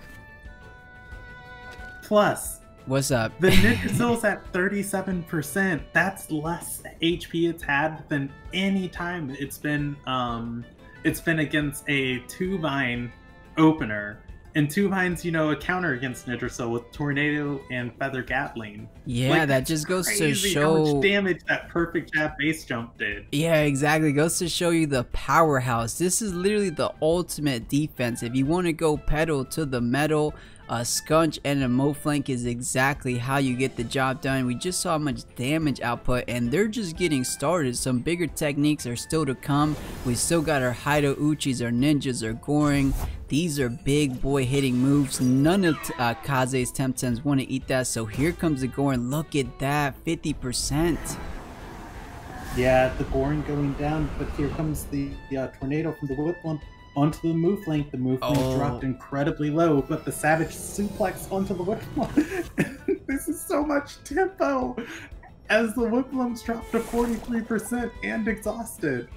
Yeah, huge damage, and actually if that Savage suplex actually would have connected on the grandpa, that would be a dead grandpa, but of course just splitting bases there, covering both sides just in case. Maybe I'm wondering why he didn't go double into grandpa, but still over 50% damage onto Whiplum, and Ninja Jutsu way too fast for these Temtems. Grandpa brought down 0.0%. Hoof time, what do you have? Base jump, I don't think it'll be enough, and I lied, guys. That is enough. Resistant badge, 15% increase on your neutral techniques. This is the most offensive pressure ever. Kaze is like, wait a minute, I just had Temtem on this board. Where did my Temtems go? I know you brought me here to commentate, but my mouth is just like dropped onto the floor. Oh, Kennedy! So let's get in it. This is game number 2 of our finals to see if Kaze wants to make a little bit different adjustments. You ban the scale, you leave the size munch, so it's a give and take. It's such a tough predicament to be in. He doesn't have water Tems. He doesn't have a hard-hitting nature Tem for size munch. The mix was just eliminated, which was his only mental Tem. I think it might come down to just Tiki countering Kaze's team just a tad bit. It's a rather tough draft for sure for Kaze here, but you know, he didn't get here for no reason. Does decide to go with the scale, or sorry, the Scunch. Yeah, opting to ban out that Scunch is only going to leave one perfect jabber, as I do believe Size Munch has access to perfect jab. Size Munch is going to be a little bit slower of a Tim in terms of base speed to the Scunch, I believe. So we're likely going to see the same thing from Tikibook. Actually, Tikibook opting to run the Kinu on the Size Munch. It does have access to heat up, so uwukaze can't run a tanky start. He's going to need to pressure down the size munch. Yeah, so interesting enough, not wanting to go with the Mo flank, so catching the ban. So both of the problematic Temtems that Kaze had to go up against are now been banned, so things could be looking rather good. So, but maybe worse. I don't know if it's good or bad, but Tiki with the size munch Kinu, that is the old school Kinu Gyalis start. Remember, size munch does have access to the heat up, so if it gets it off, that is a hard hitting Temtem. Let's see what Uwu has to say about it. Definitely a different game though from game 1. The Scunch and the Mo flank not being in the game. Completely different game, so we're expecting some different stuff for sure. Yeah, we haven't seen narcoleptic hit from either Saku or Yggdrasil, but they both have access to it. I don't know if we've seen all 4 of Saku's moves. So if they do have narco hit, that could be the make or break difference in this opening round, as we see Kapire and Whiplum picked up for uwukaze and Gyalis and Volfi picked up for Tikibook. But right now, Tikibook is looking at a very free turn 1, as all of the pressure has to go onto a size munch. Size Munch likely going to be able to live a double up from the Nidrasil and the Saku, and that just gives the Kinu slot freedom to do whatever it wants. And then if it outspeeds either of these, the Kinu's going to have Hypnosis control on turn 2. It's going to be a very scary situation if the Size Munch even is able to live and get this heat up off. Yeah, we will see. You're exactly right. So this is it. Game number 2, as we said, is Tikibook gonna be taking it in a 2-0 fashion, or just like we saw in the semifinals, Kaze not going down so easy. We're gonna see here, I mean, Size Munch, he wants to punish it just in case he goes with the heat up. So you got something like a Spores. And what does Saku have? I mean, I guess just a solid Wind Burst perhaps for the opening turn. You do want to pressure it down though. You don't want to get Size Munch a free heat up, because I think that's the only thing Tiki's gonna do, right? You could do a P-Jab, but Kinu Kinu can't back that up in any way. Yeah, I think the play here is you go for the greed heat up. Narcoleptic Hit and Tornado are both turn 2 if either of these Tems have them. The Kinu swapping out for Tikibook, Gyalis swapping in, the Size Munch just looking very happy, the Saku not providing much pressure, swapping out for uwukaze, and instead the Whiplump swapping in. Here comes the free heat up onto Size Munch, and hopefully we can see like a Spores, or yep, and here comes the Spores from Nidrasil onto Size Munch, gonna get those 3 stacks of poison and start ticking away at the Size Munch if it swaps out here. Yeah, so Size Munch is online.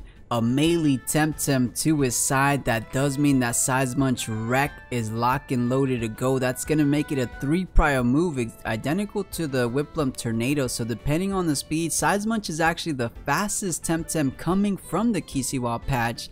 So it might actually outspeed the Whiplump there if it's not running, you know, heavy speed investment. Yeah, and so the scary thing here, the Whiplump has Tornado online, and Size Munch doesn't have the greatest of special defenses, so we're going to see that Size Munch swap out, and a second Kinu buff going on the Gyalis, the Tornado, onto the Kinu, but the Kinu with a good base special defense going to tank that pretty well. Crystal Bite from the Gyalis onto the Nidrasil, dealing 36% of its HP, but the Nidrasil with an allergic spread is going to put huge poison ticks across the whole team, and that's over half of Tikibook's team right now, poison. Yeah, and it looks like he didn't want to take a bit more damage from the Whiplump and Nidrasil, so does decide to swap out the Size Munch. You don't have effective damage, so I guess that's fair. It was still going to be big damage with the heat up, but maybe saving it a bit later down the road. Yeah, and these poison ticks, so Tiki Size Munch is online for late game, and ideally he wants to keep getting these protector buffs off on the Gyalis, the Size Munch, and the Cernith, as they're all just great win conditions on them. But uwukaze doing great to recognize that he needs, these swaps are going to happen, he needs to put as much poison across the whole team as he can. So every turn this poison's ticking, and even if the team's not seeing play, as this Kinu's coming in and out, it's going to be getting these poison ticks. The Size Munch, even though it got that heat up off, when it comes back in later, it's going to be just a little bit weaker and a little bit manageable. Oh! Sacrifice onto the Gyalis. Get rid of that poison. I don't care nothing about it. Yeah, nothing about it indeed. And on top of that, you're going to get a solid +2/+2. Yeah, the hook kick onto the Nidrasil, dealing great damage again. The Nidrasil with the Bark Shield, and the Whiplump with the Blizzard onto the Gyalis, but the bonuses from that allowed them to live. If this Nidrasil is able to get some more Bark Shields off across the team, especially onto this Whiplump, that Size Munch with the heat up might not be very useful right here. You're definitely right, and Bark Shield is exactly what he needs. Size Munch is physical, Gyalis is physical, Cernith is physical. The only special attacker currently is the Wolfie on Tikibook's side. So that's still going to be cutting through the Whiplump there, even though it's +2 defense. So yeah, as we said, the Whiplump not feeling too safe staring down the Volphy, so instead perhaps eating a Plague with the Saku. So with the +2 defense, is it enough? Oh, it's not enough. Yeah, Crystal Bite not going to be enough to sweep up that Nidrasil, the Volphy, with a Plague onto the Saku. But a Spores is going to go onto the Gyalis and give it some of those, or allergic spread, and the Team Elusive actually of the Volphy dodging that. Yeah, not too bad. Team Elusive coming in so clutch round after round. The Hellfire, the Extinctions, the allergic spreads. You know, I was a little bit on the fence of which one was indeed a bit more competitive, but I think for sure solidified in this tournament. I do think Team Elusive is 100% better. Burglar's still Pog, is still really good, but Team Elusive just going, providing so much value game after game. Yeah, and we see the Gyalis swap out as the Nidrasil comes in. Here comes the Plague onto the Nidrasil, actually. The Cerny coming in for Tikibook. The Nidrasil trapped. Here comes a Tornado from the Saku onto the Cerny. That Tornado dealing 33% of its HP, and a Toxic Heap from the Nidrasil onto. Oh, does he overexert? Wow, 1 HP. I think that was the game plan. You give him that exhaustion, 50% increase in stamina usage, but literally going down to the 1 HP. Tiki almost making Nidrasil take himself out, but it's still overexerted, so almost as good as dead. You just gotta waste a move into that spot for a single HP, so it kind of hurts. It hurts a little bit. I mean, it hurts a lot of it. Volphy and Cerny don't have attacks that deal, or that cost like less than 25 stamina. But this turn is going to be free for both of them, as we see Revitalize and Bush come out for either Bark Shield going out from the Saku onto the Nidrasil. The Nidrasil, because of the overexertion, forced to rest. Yeah, and little by little the Cerniv's gonna get stronger and stronger. Doesn't have effective damage currently on the board, but still super strong against the Whiplump in the back line. Gonna be strong against Grandpa as well. So if it's able to stay put, knock out Nidrasil since the biggest threat for the Cerniv, that's a good step forward for Tiki. But you want to take it out, so I wouldn't be surprised if we just see a good old Plague 3 prio move. A little bit easier than going into a Water Current Lily into a 1 HP Nidrasil. But something I did want to know, oh wait, Saku didn't catch it? Okay, I was about to say Saku at +4 defense would be insane, but it was the Nidrasil with the +4 defense. So yeah, 2 on Saku, 2 on the Whiplump. Not too bad. Yeah, that Saku going to be a monster late game to try and deal with. However, as long as this Volphy is able to stay alive here, the Volphy can come back in. Man, these guys, these are the double trouble bundle for sure as well. These Nature Synergize, Revitalize, the Bush as well. I believe, wait a minute, yeah, they're getting, okay, Cerniv got +2 special defense, so those Tornadoes aren't going to be hitting as hard as they would otherwise. Yeah, and we're going to see one last Bark Shield off from the Nidrasil. Toxic Spores from the Saku onto the Volphy. But the Volphy,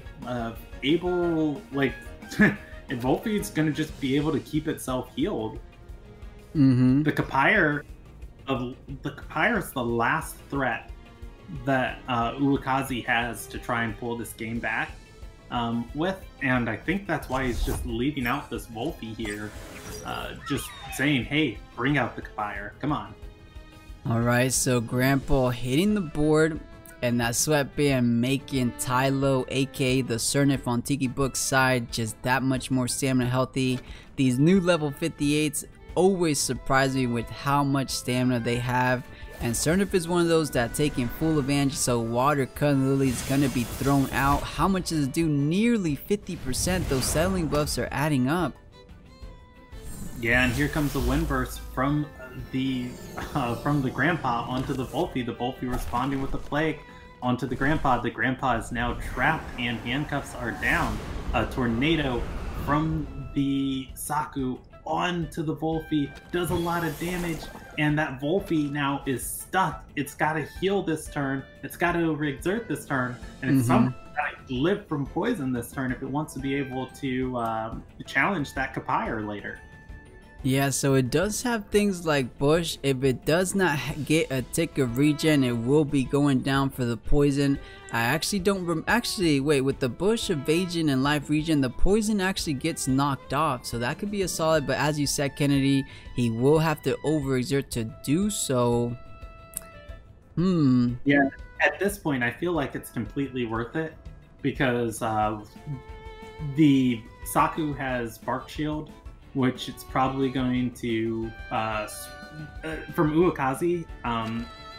You know, we could either see the Kapire try and swap in here as the Volphy overexerts, or we're going to see another Bark Shield from the Saku. Which, if the Saku goes from +4 defense to +5 defense, it's you know, it's still an incredibly tanky Saku. So yeah. As far as what Tikibook's looking at right now, I feel like the play is you definitely overexert for that Bush if it doesn't kill your Water Cutting Lily. But here comes the Hyperkinetic Strike, going to make sure that that Volphy doesn't have a chance to. Volphy goes down. Here goes the Water Cutting Lily, targeted onto the Grandpa, and the Grandpa is out of here. Yeah, it is out. I mean, the saving grace for uwukaze is indeed the Catfire.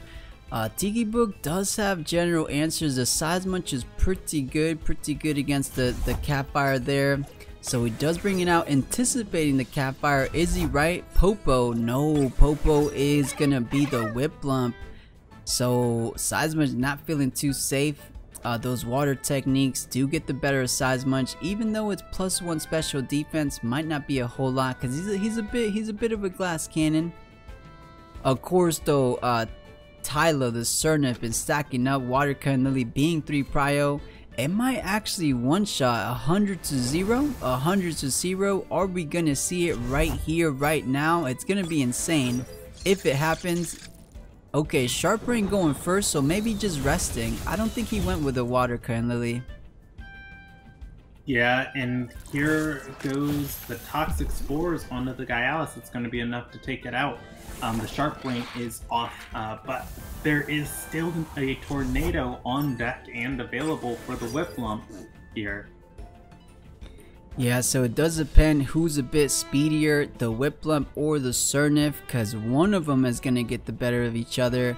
But last 2 Temtems for Tiki, so Kaze, as we keep saying, not going down without a fight. That's a +4 Saku too. Actually, wait a minute, we're not going to get a one-shot Whip Lump. That's a +2 defense, so no way is it going to be drop dead. So Tsunami, Tornado coming out most likely. So Water Cutting Lily, let's see where it's headed. Settling Water Cutting Lily, and that is going to drop it to 40% HP. Tornado on the Size Munch. Does it live this? The Size Munch being dropped to 14%. It needs a second. Here comes Uppercut right onto, and it's actually not going to be enough to kill it. The Toxic Spores on the Size Munch, but that's not going to be enough to kill it either. Yeah, I think it's looking really in the favor of uwukaze. So with that Catfire at 100%, I mean, if it's a 1v1 Catfire versus Surnif, we all know from the OG Pokemon, Charizard always beats the Venusaur, so fire will beat the better of the Surnif. It looks like it's heading in that direction. Okay, getting prepared for it, so increasing the defense in preparation for that fight. Yeah, and the Size Munch Wreck coming out, and that's going to be enough to... Oh, it's got self-esteem! It cleansed itself of the poison! Another turn. The Size Munch lasts for another turn if it has Earth Wave or Earth Move right here. Yeah, let's take a look. I can't recall what Earth Move it has to try to do. I mean, it has to outspeed the Catfire, though. I still think he's looking good for Tiki here. Yeah, I mean, I can't see what he had. Oh wait, Size Munch Wreck is an Earth move, but he just used it. He just used it, so Yeah. I'm not seeing anything Earthwave else. is, I think, the only other Earth move that Size Munch learns. We know it has Heat Up, it has Uppercut, and Size Munch Rex. So it has options to run Perfect Jab, but also Earthwave. I think Earthwave's better when you're running Earthbound, but since it's a Self-Esteem Size Munch, who knows? But yeah, that Self-Esteem, if it knocks out a Tim, it cleanses itself of all conditions because it feels real good about itself. So that Size Munch just hanging on for another turn. Definitely, but I mean, just looking at how tanking the Saku is, the Catfire does outspeed the Size Munch. As we keep saying, that it might be a max speed Catfire because over and over again, getting the better of these Tamers, Tems. So in preparation to go against the Catfire, increasing the speed, but same goes for Uwukaze, the Bark Shield, and actually overexerts quite significantly, but I don't think it's gonna matter. This Catfire with the Flaming Meteorite, with the Embers, with... I think that's enough. Those two moves alone. Between Flaming Meteorite and Embers, like this Cerny is going to have a hard time. Oh, but here comes the Heat Up. You get to +4 defense, it's going to get to +4 attack. Yeah, and I believe that's nail in the coffin, but still solid, close to a little over 20% damage for how many settling buffs it has.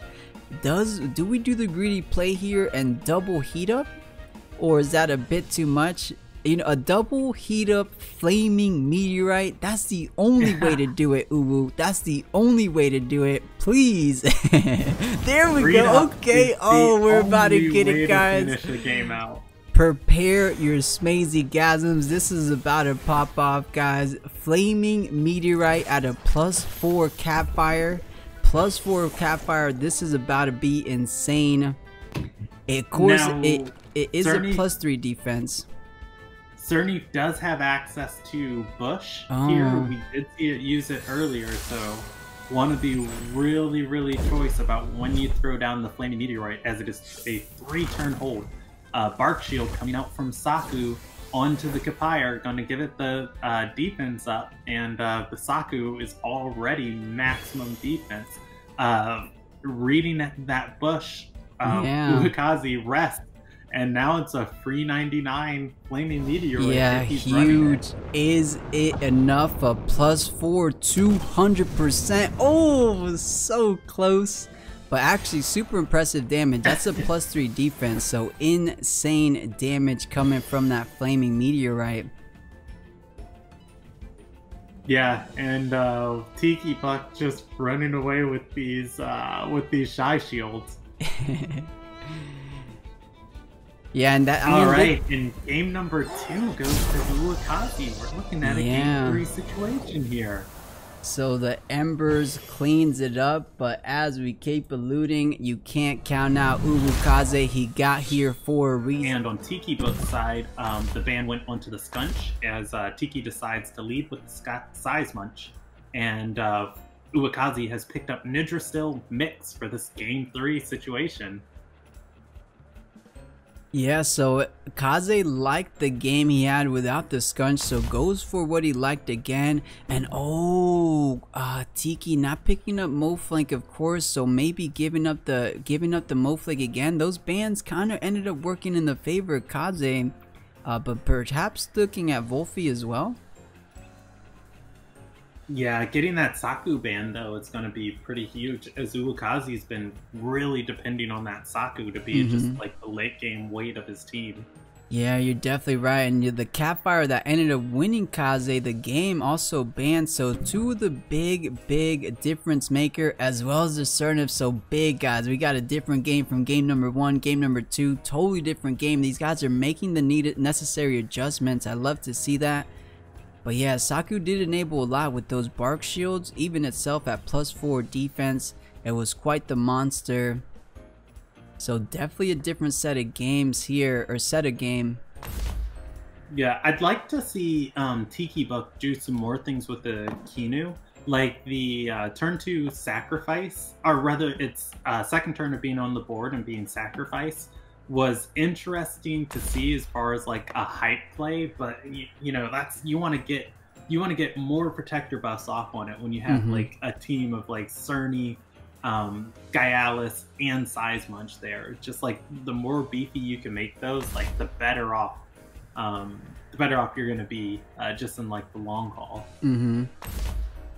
Yeah, so the Mode flank does get picked up. Kaze going with what he likes. The Whiplump did a lot of work for him the first couple games, so going with it again. Maybe rounding out his team. Does he want the Grandpa? Does he want the Volrent? Decides to go with the heavy hitting Grandpa. And no Kinu this time, going with the Gyalis. So this is it. A champion will be crowned immediately after this. As I keep saying, is it Tiki? Is it Kaze? We're going to be finding out here in the last and final game. Game number 3 of the finals. Size Munch, not with Kinu, with Mix this time. And then Mix and Nidrasil on Kaze's corner. Let's see what they're bringing to the table for this very last game. Yeah, and this is such a interesting and different turn 1 situation that we see for Tiki. The Size Munch is going to swap out as the Wolfie swaps in to take its place. Mix retreating on uwukaze side of the field, and Whiplump coming in. Crystal Spikes coming down from the Mix onto the Whiplump.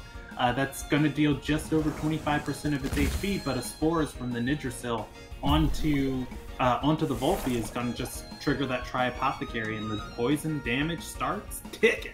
Yeah, ticking away, but beautiful read from Tiki there, knowing that the best answer to that Size Munch is most likely the water and wind from the Whiplump. So gonna swap in the Wolfie with the nature pressure, so good read for Tiki there. Now you're kind of pressuring Uwu to switch out the Whiplump here, even though it was ready to go. Tornado is online. But kind of it's too dangerous. A plague, you keep it trapped. 2 plagues is all it takes for Whiplump to be out of here, and you kind of need it for the Size Munch a little bit later. So most likely swapping out to... Yeah, but so here's the thing right now with this play. That slot can switch, but Gyalis doesn't want to take, you know, plague special attack damage. And Grandpa doesn't want to take crystal spike damage. So doubling into that slot is going to be really, really advantageous for Tiki. And Nidrasil this turn is set up for an allergic spread turn or Toxic Ink onto the Mix. And if you Toxic Ink the Mix, you know, you're going to threaten to put it in Puppet Master range, which is the last thing you want to do. So right now, yeah, one of the plays that uwukaze has to do is stay in and go ham onto this Wolfie. As the Tornado goes out onto the Wolfie, it's not going to be enough to tink it down. The Mix with the Crystal Spikes, the Wolfie with the Plague, and the Whiplump is out of here. Nothing else going to be able to tink that damage as well. Here comes the Toxic Ink, dropping the Wolfie really, really ridiculously low, but the Wolfie actually able to live that.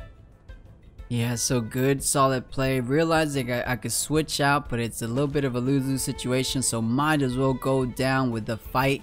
Tornado taking Wolfie pretty low in that poison tick. One more tick, of course, does end its life, so solid play. It did come at the expense of the Whiplump, but it was a necessary evil, so Mix does come back for Kaze. Let's see how Tiki wants to answer this. This is really nice because Tikibook has to bush here in order to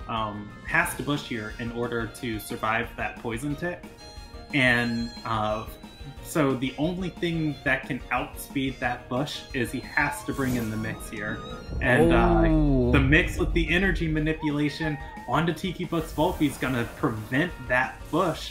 And here comes the Crystal Spikes, but this Crystal Spikes can put him in Puppet Master range, but it fully kills the Doppelganger. It's Doppelganger Roach. It's out of here. The 5-head item placement from Tikibook, the doppelganger, knowing everyone and their grandma is bringing out the mix. So 50% additional damage on the crystal spike. That health went down so fast.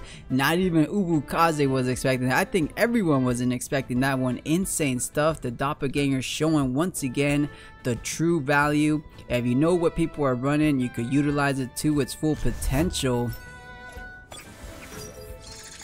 Yeah, what an interesting play. Running Doppelganger Approach on Mix. I really like that. We're seeing some great stuff from uwukaze here. uwukaze swapping out now the Size Munch. The Size Munch not particularly going to be threatened down in one turn here, and has the option to go for a heat up. Yeah, I think a heat up swap is pretty much its best. A heat up on the Size Munch and then swapping into Moflink, and starting to get some holds off on the Moflink. A Size Munch wreck could potentially put online execute, and so just getting some turns on those holds to have execute ready. Yeah, could see that. But yeah, Size Munch not looking too much in the clear, as you said, for a heat up. Allergic spread, as well as the Gyaos just hit the board right now, right? So it doesn't have hook kick, so just a solid double gash perhaps. That's still enough pressure to pressure down a heat up though. So oh, interesting enough, doesn't want to keep the Gyaos out here, bringing out Grandpa. Yeah, it's a free turn for uwukaze to kind of just readjust the board state. Gonna bring out Grandpa, and then for Tikibook bringing out Gyaos. Here comes that heat up for Size Munch. Punch Monkey's online, and here goes the allergic spread. 3 ticks of poison onto the Size Munch, but only 2 on Gyaos because of that resistant trait. Yeah, the thing about the Size Munch. No, I was just gonna say that the thing about the Size Munch, it just doesn't have any effective damage to anything. It's gonna be doing big damage, but nothing super effective, of course. Gyaos should be taking a bit. Let's see. Oh, but Hyper goes first. Yeah, here comes the Hyperkinetic Strike, gonna drop that Size Munch so low, but the Size Munch wreck with the synergy from Gyaos is gonna deal so much damage. It's a one-shot. It's a one-shot to uwukaze's Gyaos, and the self-esteem cleansing the poison, and freaking Grandpa barely I don't understand. Uwu maybe not ready, maybe not anticipating the Size Munch wreck there because he had Ninja Soul, but he decided to swap in the Earth Temtem, and ladies and gents, that is the